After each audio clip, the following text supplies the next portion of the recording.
Episode 34. 3 hari telah berlalu. Selama itu pula Anissa dibuat gelisah oleh sang bisa yang tidak kunjung memberinya kabar. Padahal sebelumnya sang bos selalu menelpon atau sekedar mengingatkan dia untuk hal-hal sederhana. Sedangkan sekarang, dihubungi saja tidak bisa. Nomornya selalu tidak aktif. Ada rasa yang tidak bisa dia artikan. Ingin sekali bertanya pada asisten bosnya. Namun selalu dia urungkan. Seperti hari ini, Anissa mandir di depan ruangan Randy. Dia bimbang ingin menanyakan kabar bosnya atau tidak. Saat sedang memikirkan hal itu, tiba-tiba Randy keluar dari ruangannya.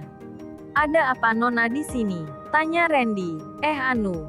Saya mau tanya sama Pak Randy," ujar Anissa.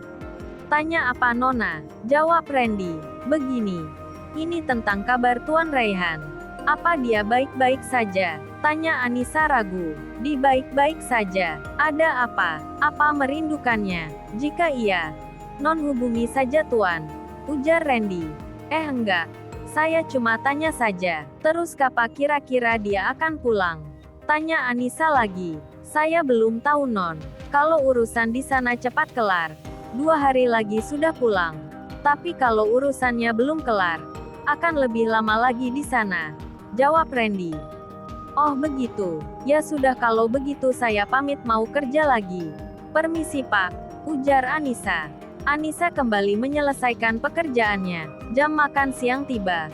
Anissa turun ke pantry dan mendapati Atika sedang meletakkan alat kebersihannya. "Mbak, mau makan siang di mana?" tanya Anissa. Anissa, aku mau makan di luar sama Bimo, Karin dan Robi. "Kamu mau ikut gak?" tanya Atika. Gak apa-apa kalau aku ikut?" tanya Nisa balik. "Gak apa. Yuk keburu penuh tempatnya," ujar Atika. "Memangnya mau makan di mana?" tanya Anissa. "Di restoran seberang jalan itu. Di sana enak-enak loh makanannya. Ya walaupun harganya lebih malah dari pedagang kaki lima. Tapi sekali-kalilah makan di sana. Kan kemarin baru gajian," jelas Atika. "Iya di sana memang enak makanannya. Aku pernah nyoba makanan di sana waktu itu," ujar Anissa. "Pasti dibeliin sama Tuan Raihan ya?" tanya Atika. "Enggak.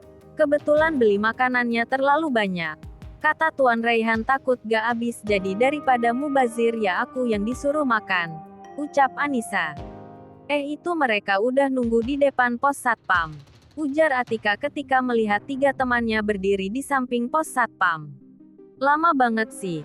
Keburu penuh tempatnya," ujar Bimo. "Ini siapa yang kamu bawa? Kan janjinya berempat." "Aku cuma traktir kamu loh ya," ujar Robi pada Atika. "Aku juga cuma traktir Karin doang loh," ujar Bimo. "Ini Anissa, yang kerja di ruangan Tuan Raihan. Memang kenapa kalau dia ikut?" ujar Atika. "Ya gak apa-apa kalau dia bayar sendiri.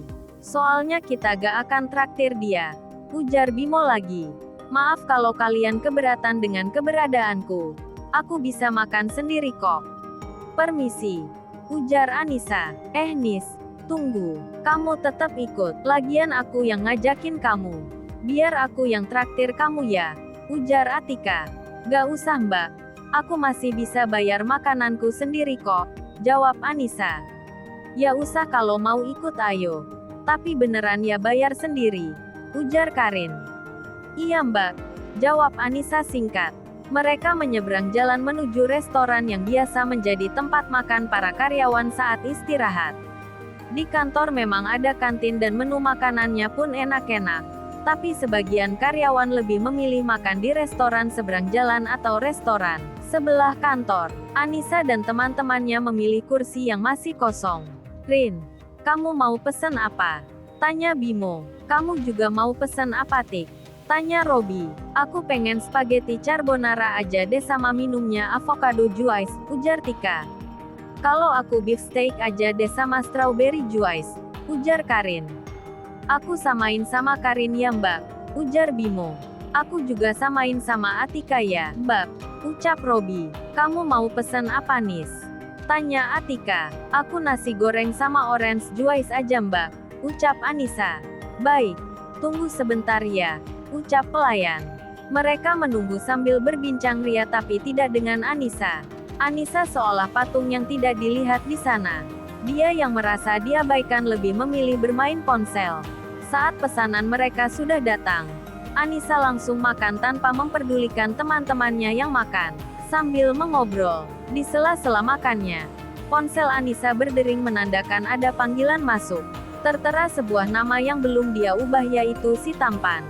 Siapa lagi si tampan itu kalau bukan Raihan? Anissa langsung mengangkatnya. Ya halo, sapa Anissa. Di mana? Tanya Raihan. Lagi makan sama teman. Jawab Anissa. Ya sudah, makan yang banyak. Ujar Raihan. Iya. Jawab Nisa singkat. Raihan langsung mematikan sambungan teleponnya. Siapa Nis? Pacarmu? Tanya Atika. Bukan, ini cuma teman. Jawab Anissa berbohong. Tidak mungkin Anissa mengatakan bahwa yang menghubunginya adalah bos mereka. Jika mereka mendengarnya, bisa-bisa gosip yang beredar akan semakin parah di kantor. Mereka kembali ke kantor saat jam istirahat selesai. Dan Anissa kembali mengerjakan pekerjaannya. Dikarenakan tidak boleh membantu pekerjaan OB yang lain, Anissa membersihkan ruangan Raihan dan kamar pribadinya berulang-ulang. Sambil sesekali menyetel musik yang ada di ponselnya untuk mengusir rasa bosan. Kegiatan itu berlangsung selama Raihan belum kembali.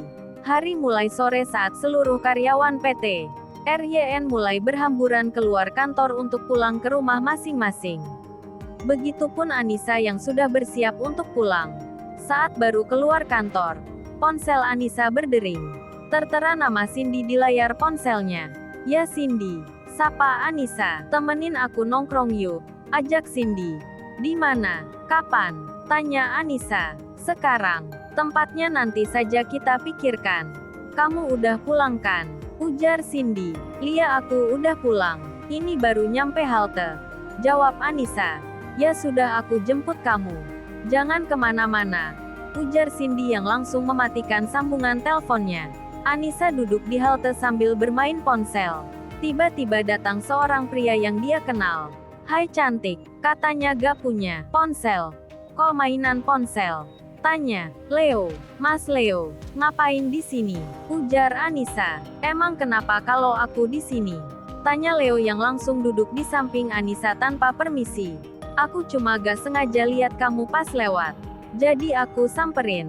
Kamu lagi nunggu siapa? Ujar Leo lagi. Lagi nunggu teman.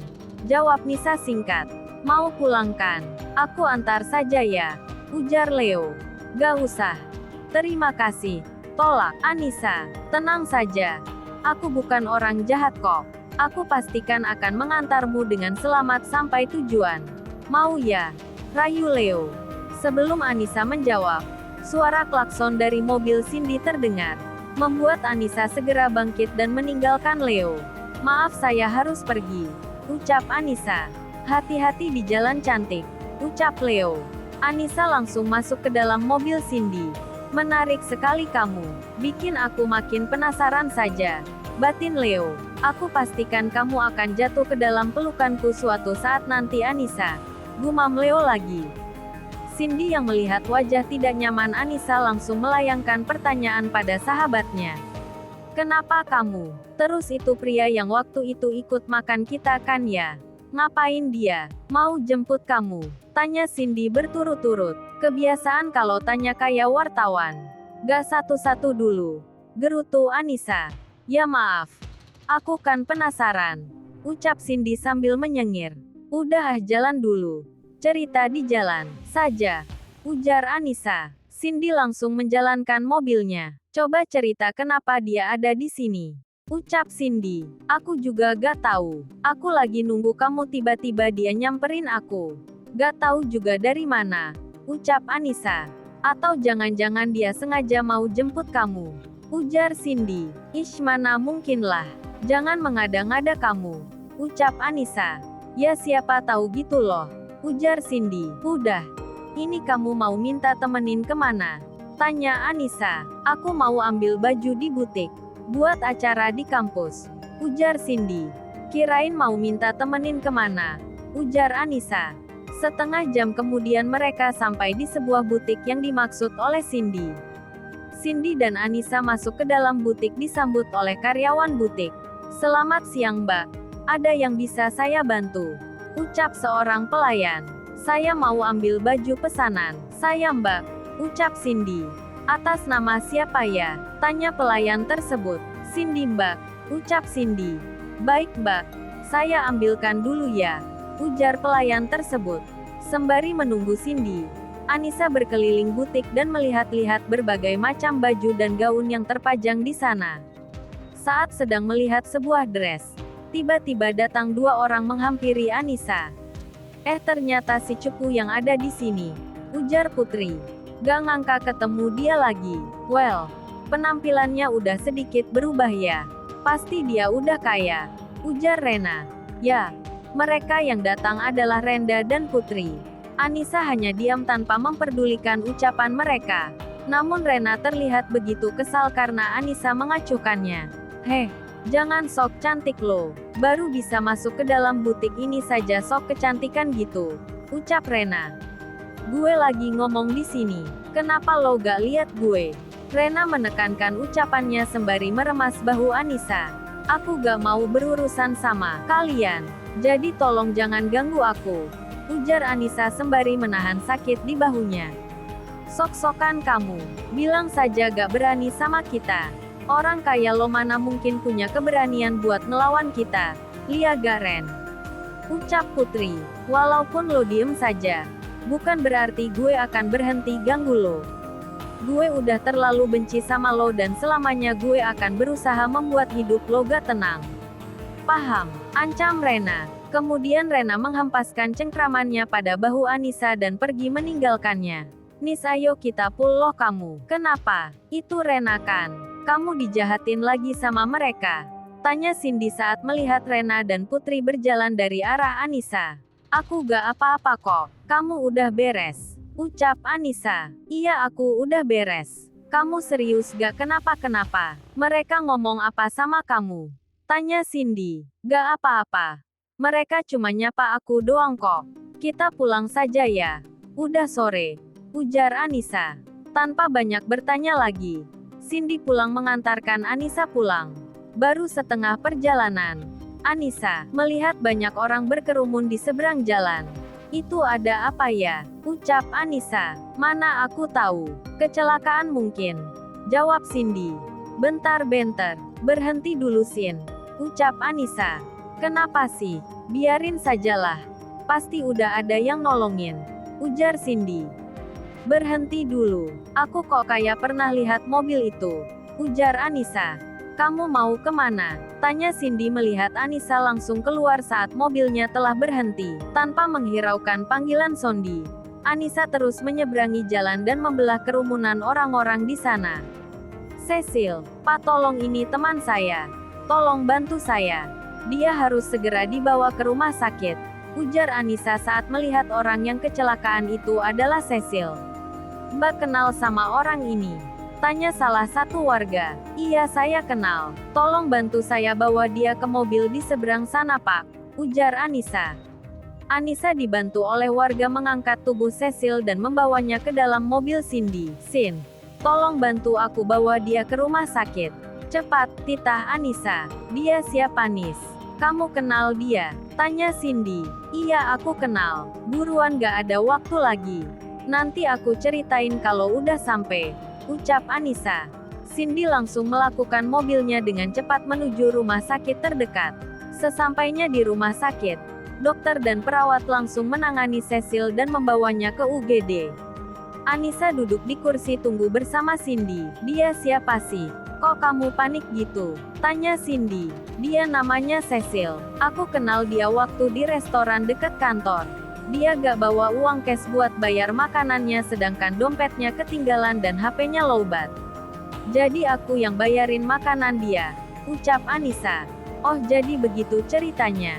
Terus kamu tahu gak nomor keluarganya? Kita hubungi saja mereka," ujar Cindy. "Mana aku tahu.